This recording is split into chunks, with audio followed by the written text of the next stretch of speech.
Di sini ada yang tertarik nggak sih buat nyoba sistem kamera Nikon Z? Atau mungkin udah ada beberapa teman-teman yang memang pakai kamera Nikon Z.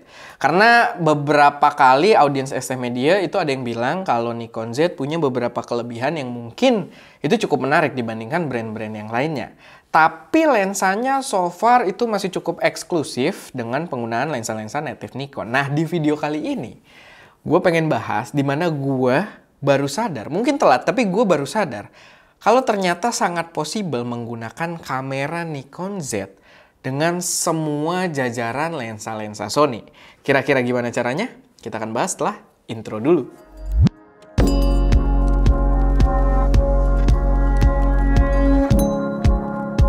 Halo semuanya, selamat datang di channel ST Media dengan gue Erwin. Dan di video kali ini gue pengen bahas satu insight yang gue itu baru dapet abis gue baca-baca beberapa artikel gitu ya, waktu gue nyari-nyari berita buat Shutter News. Jadi waktu itu gue lagi browsing gitu ya di Sony Alpha Rumors, kalau kalian tahu. Gue lagi main di sana untuk cari berita buat Shutter News, dan gue mendapati ada satu artikel yang cukup menarik, di mana di situ ada satu artikel membahas sebuah video yang dia itu ngetes lensa Sony dipakein ke body kamera Z9 gitu ya. Dan menurut gue itu jadi menarik karena selama ini gue berpikir kalau kamera mirrorless itu susah banget buat adapting lens dari satu sistem ke sistem lainnya. Kenapa? Karena gue di sini ada buat praktek aja pakai Fujifilm, sorry, karena satu-satunya kamera full frame kita A74 lagi dipakai di situ buat syuting. Kita nggak ada kamera Nikon juga, jadi ya contohnya pakai ini aja. Cuman intinya adalah kamera mirrorless itu beda dengan DSLR yang punya jarak antara mulut mounting dengan sensor itu cukup jauh. Mirrorless itu cukup dekat. Ada yang disebut itu penyebutannya itu namanya flange distance atau jarak dari mulut mounting ke sensornya.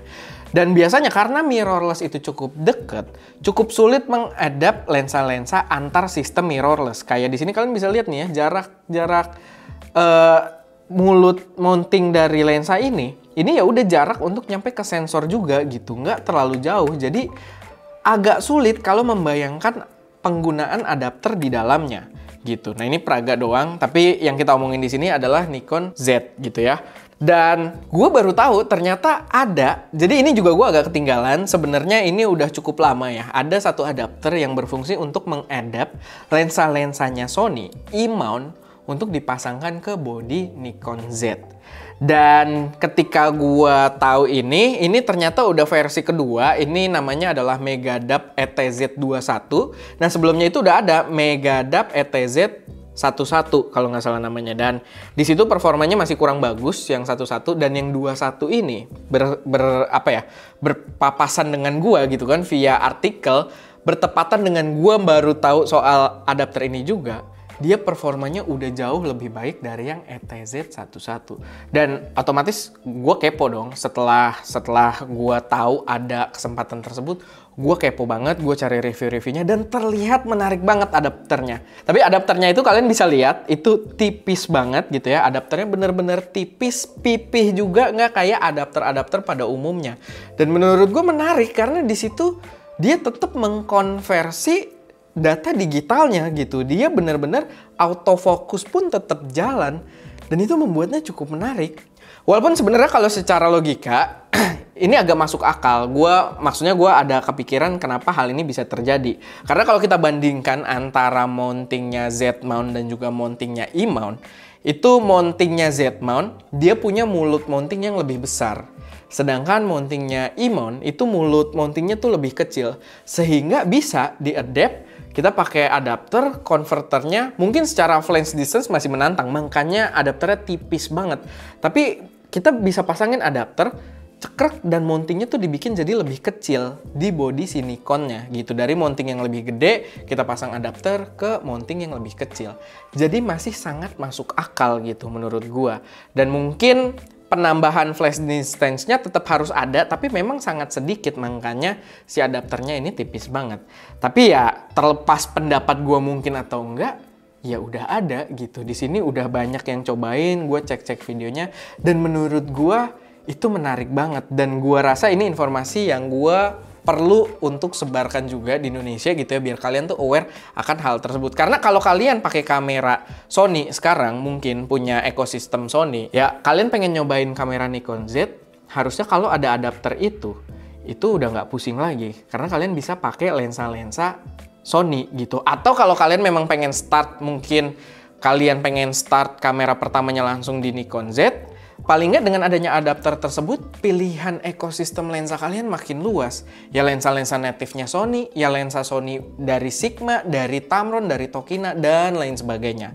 Maksudnya opsinya banyak banget buat kalian cobain. Dan itu sebabnya kenapa adapter ini bener-bener menarik buat dicoba. Nah, dari segi performa, memang mungkin ini ya, mungkin belum bisa gue pastikan gitu bagus banget atau enggak, karena di beberapa tes yang gue lihat di review-review YouTube itu udah cukup bagus. Cuman terakhir tuh videonya si Alex Pan yang gue nemu juga memang di artikelnya Sony Alpha Rumors, itu videonya dia udah ngetes sebenarnya pakai flagshipnya Nikon Z9. Cuman yang gue lihat di rekaman Atomos dia tidak memaksimalkan autofocusnya si Z9 gitu, nggak dipakai buat burst semantep itu. Tapi ada beberapa tes yang memang sifat autofocusnya itu continuous dan dipakai buat burst juga. Cuman kayak gue masih agak kurang puas di situ. Dia juga cuma ngeliatin dari Atomosnya doang, nggak ada picture bener-bener hasilnya gitu. Sedangkan beberapa content creator yang nunjukin picture hasilnya itu ya pengetesannya belum pakai Z9 gitu, belum yang bener-bener di sistem flagshipnya Nikon. Tapi yang gue lihat so far dari video-video tersebut, itu udah cukup menjanjikan gitu, cukup menarik banget. Apalagi dengan adapter yang cukup sekecil itu aja.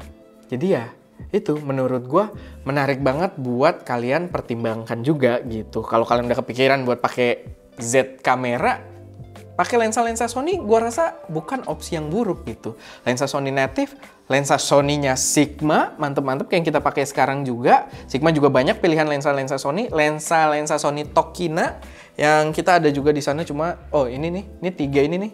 Zet. Nah, itu adalah lensa buat Sony E-mount gitu ya dari Tokina. Itu juga pilihan yang mantep-mantep.